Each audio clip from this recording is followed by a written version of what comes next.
Green River Overlook, Doyle Valley Overlook? No, Doyle Valley Overlook, we're passing the road. So, there's a couple things going on here, right? We are rapidly changing our hill's facing or aspect, which has a very strong forcing effect on the microclimate of the shaded backside of this slope over there. It's going to be a little bit wetter, a little bit colder, a little bit more somewhat saturated soil at times. It's going to hold on to snow longer, and it's going to be a little bit drier, sunnier, more xeric soil on this side. So even with a change of 50 to 100 feet around a sharp bend in a trail, we can see a change in the forest stand composition and the modal species, depending on that. Kind of anywhere you look, the effect is even more pronounced the higher elevation you go or higher latitude that you go. Especially where we're dealing with more and longer and thicker snowfields, longer living snowfields on the ground. So for example, these are north face pants, right? And when we're talking about the topography section of resources, at the very beginning of the semester, the north face stuff is ski slope stuff, or snowboarding slope stuff, because the north face in the northern hemisphere is facing away from the sun, which is slightly south of directly overhead, and is more south of directly overhead the higher latitude we go. Right? So, aspect has a huge forcing effect, and we'll be able to see forest change, the forest change composition from one stand type to another in several places along our less than 3 mile hike right here, even though we're generally just traveling in the same direction.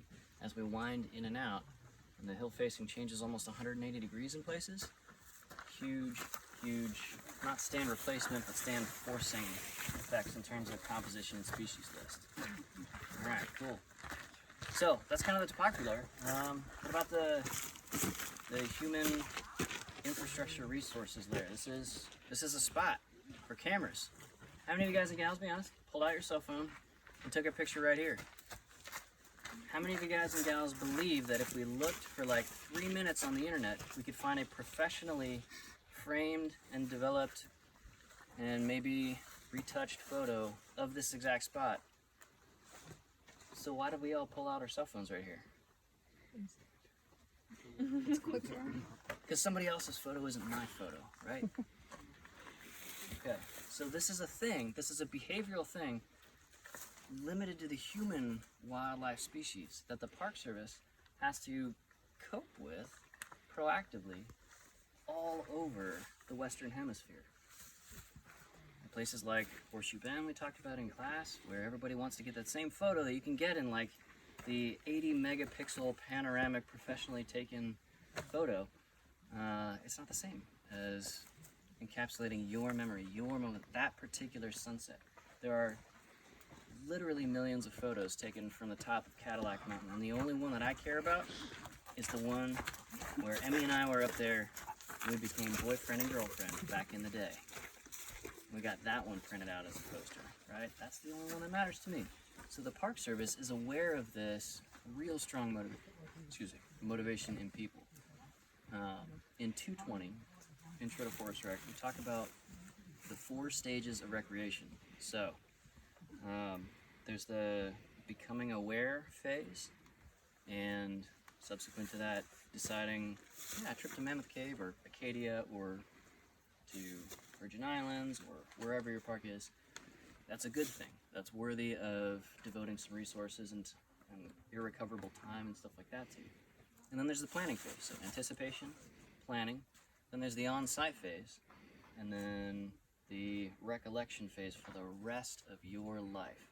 So all of the good decisions and the bad decisions that the Park Service puts into effect here that shape your experience on site, those echo forward in time throughout the rest of that person's entire lifespan as they recollect that trip, the good parts and the bad parts. And the way that human beings consolidate memory has the unfortunate sort of side effect of filtering and attaching value or evaluations of the subjective goodness or badness of the trip. So this is the rose-colored glasses memory effect. We've tend to remember the good parts very fondly and downplay or start to forget the bad parts, except where those bad parts were like serious or intense or scary learning opportunities, and you changed your mental model thanks to the cognitive dissonance that you experienced in that uncomfortable moment, rewired your brain just a little bit, hopefully in a constructive way. All right? So, this Vista, this has nothing to do with anything ecologically. This is 100% human beings, and we all hit this spot and pull out a phone and spread out on this super steep slope, which is very erosive. You can see some old trails that people have created up to that rock right there, because maybe the view's like 1% better up on that rock versus this promontory right here. And so we get a lot of trail erosion and trail material sloughing off down here, and it's muddy and erosive and dumping down into the river. This is purely a characteristic of human migration patterns as a wildlife species in a park. Okay, so we want to use a lot of the same tools and evaluation mindsets that we bring to bear with wildlife habitat management when doing park management. But we also want to superset that with the weird and sometimes illogical, but certainly very understandable human motivations that we bring to a place like this. Okay, so this is what I'm talking about when we're talking about the human infrastructure layer and the human experience layer of the resources that we have to manage and deal with. This is a view shed or a vista point. Okay, you're going to expect a lot of people to be moving through that section and to stop right here. That means a big temptation to move around. So as a result, the management gets more intense where the use is more intense. We got literal fencing right here. And if the whole trail was fenced like this, we'd all be justifiably pissed off. We don't want to be in a cattle chute. We don't want to be herded along like animals.